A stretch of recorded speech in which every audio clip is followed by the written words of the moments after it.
Sana hinintay mo lang yung tawag ko. Hindi mo naman ako tinatawagan eh. Hintay ako ng hintay.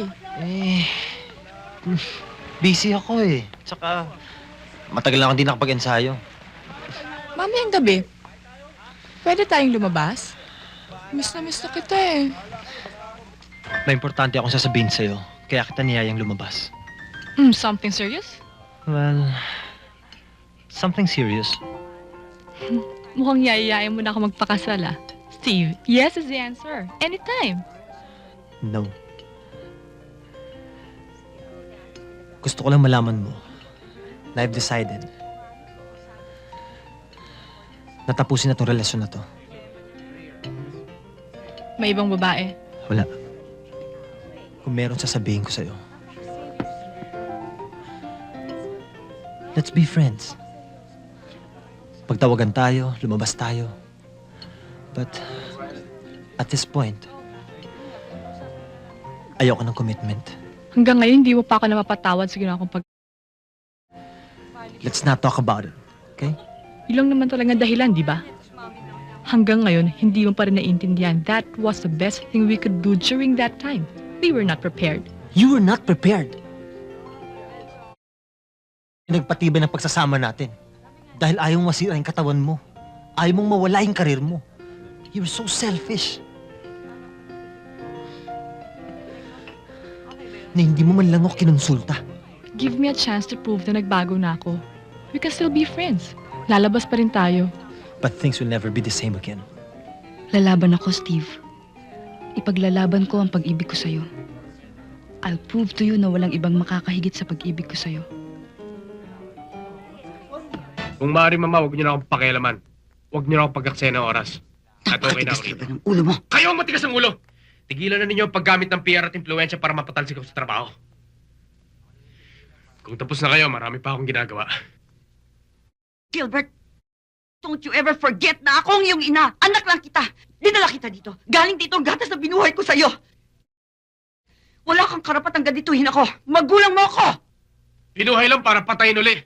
Para patayin ang pag-ibig ko nang mamatay si Perla. Sobra ng bintak mo. Pinatay niyo siya! Dahil binigyan siya ng tayap. Nonsense once and for all.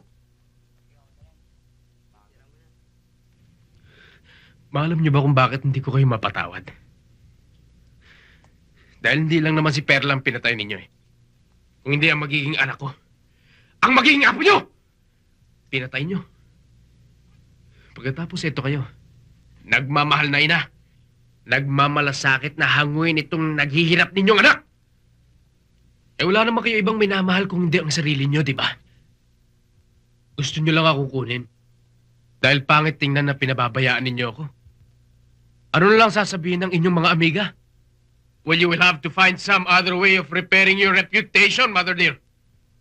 Dahil mas gugustuhin ko na lang tumira sa ilalim ng tulay ng Quiapo kaysa umuwi sa inyo. Okay. Tatanggapin ko ang pag-iinsulto mo sa akin. Dahil may pagkukulang ako sa'yo.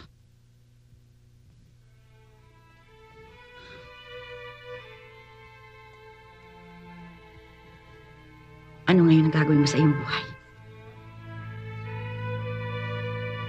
Hindi ka na pala pumapasok sa eskwela. Pinahihirapan mo pa ang sarili mo sa kung ano-anong trabaho.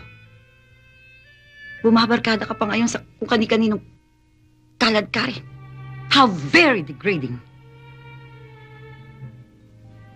Okay, if you insist, go ahead. Pero ito na ang kahuli-hulihang pagkakataon. Dahil hindi na ako ulit lalapit sa iyo, Gilbert. Kung para sa'yo, patay na ako. Para sa akin, hindi ako nagkaanak. So what will it be? Reconciliation or war?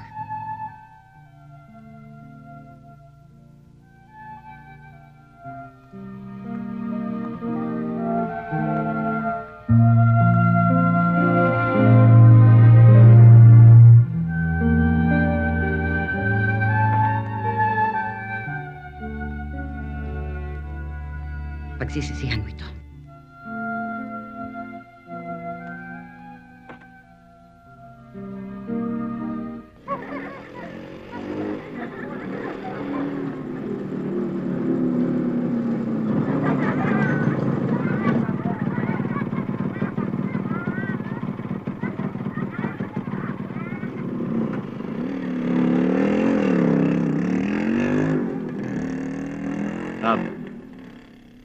Boy, saka si Roberta. Teka muna. May kasalanan pa sa akin tong dalawang... Sige. Humingi kayo pamanhin. Sige na. Tigasin talaga eh. Mapit nga kayo. Sige. Sorry po. Basta usapan, sandali lang sila dito titira. Lang. Kahit paano kagod, konsensya ko sila. Meron ka ba nun? Eh kung mapampo natin, eh di kumita pa tayo. Kesa naman papalaboy ko sa labas, iba pa makikinabang. Ewan ko kung paano mo ako nakumbinse. Dahil mahal mo ko, masisipag ang mga yan. May mauutusan ka pa. Paano? Saan sila matutulog? Diyan, sampa. Alam na magsama-sama tayo sa kwarto. Masyado na akong ututo nun, ha?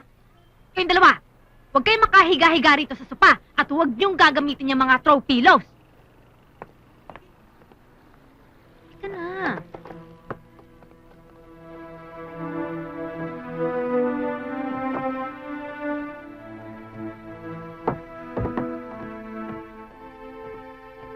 Ate, siya ba yung bago nating nanay? Hindi natin yung kaano-ano.